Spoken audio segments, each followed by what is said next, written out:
Alright, welcome to the video on finding midpoint. Now this is something that we've done in class before, but I just wanted to get a video out there just as a quick review. Alright, now for midpoint, our midpoint formula looks something like this. So it's just the average of my x's, so x1 plus x2 over 2, and the average of my y's. Okay, that's all our midpoint formula is. I just wanted to do one example just as a quick review, and then we'll apply this to some practice problems tomorrow. Okay, so just the average of the x's and the average of the y's. Now, this example, we've been given an endpoint, 2, 4, and we've been given the midpoint. So we want to work backwards and find the other endpoint. Now, there's a couple different ways to do this. One way, you could just reason through it. So if I look at my 2 points, I see that going from 2 to 4, I'm going up 2. So that would, if I do the same thing to get the other endpoint, that would make my x value 6.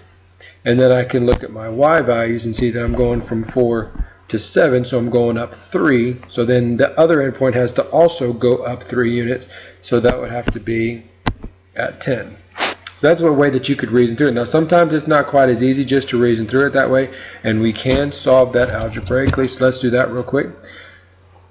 So I can just use my formula, so I can say that my x value 2 plus my other x value that I don't know yet over 2 equals my x value of my midpoint.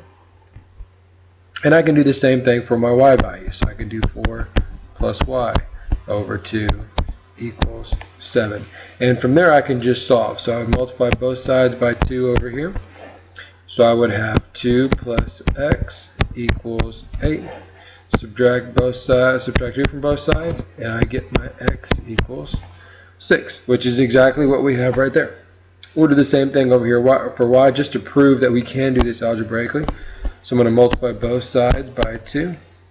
Those cancel, so I have 4 plus y equals 14. Subtract 4 from both sides.